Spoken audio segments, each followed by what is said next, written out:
Hi, this is Chris, and welcome back to Mythogenesis Studios Comics. And tonight I went to go see Transformers 1 at the movie theater after work. And I have to say that, along with other reviewers that you've probably seen, is that I was pleasantly surprised. Like other reviewers have said, the trailers didn't do this movie justice at all.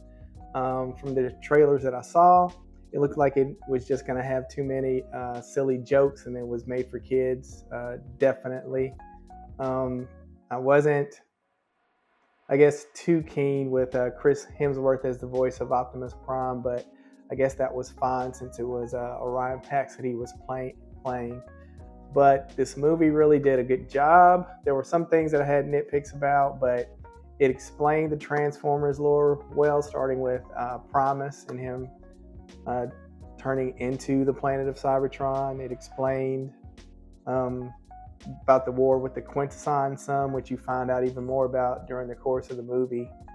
But what this movie did well throughout the movie was it had Easter eggs all along the way of both Megatron and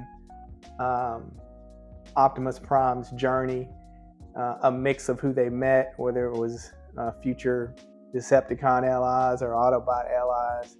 It gives you the seed of the war, but even the name of the movie, they should have chose a different name for the movie as well. I don't know, they could have brainstormed a little better, but it could have been the birth of Megatron. It could have been the birth of Optimus too, in that respect. But definitely Transformers 1 isn't very descriptive of what it was at all. It shows you a history of all the primes. Some of the stuff that I didn't like throughout the movie was, I don't know, I just don't like movies like that using so much modern vernacular as they do. And that was more so in the beginning than the rest of the movie, even though there's a little bit of that there. But after the beginning, where it had more of that and it was more of the little silliness and jokiness. Once it got serious, that's where the movie really took off to a whole nother level or two. When I thought about it, it did remind me of an episode of Stargate SG-1 that I saw. And those that are Stargate fans, once you see it, you'll know what I'm talking about, where it had elements of that. But it definitely gives you a reason why Megatron is the way that he is, and then we see how Optimus was created.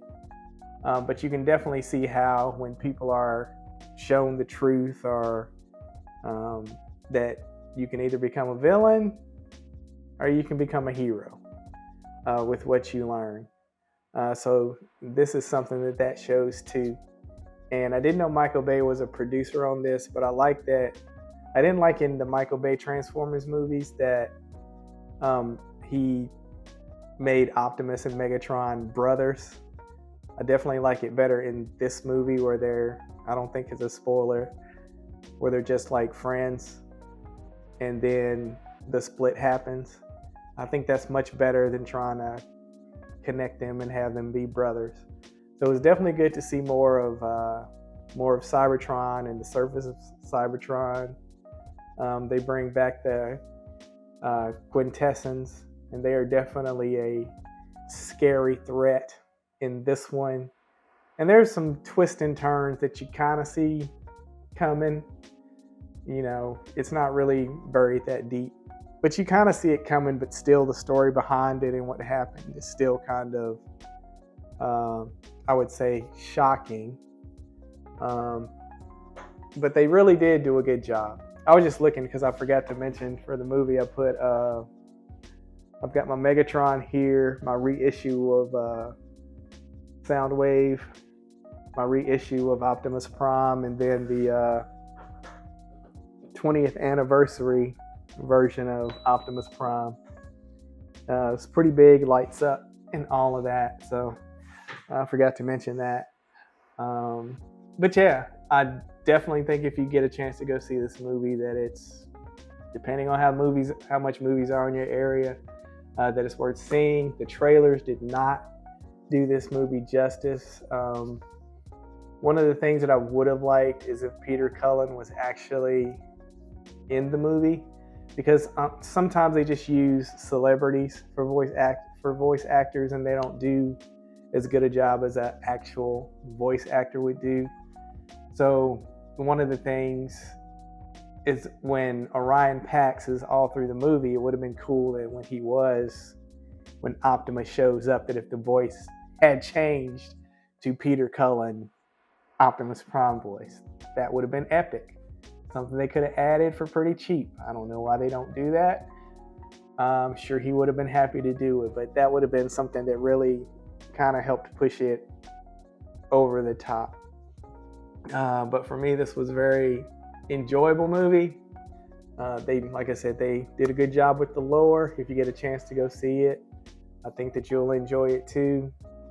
And so yeah, I hope this movie does well and the trailers don't hurt it as much as I think it could, because they were kind of bad and didn't, like I said, the name of the movie and the trailers didn't do it any help. So that's just my review. I give it an A overall, even with the little modern vernacular they put through it. And yeah, so I'll talk to you later.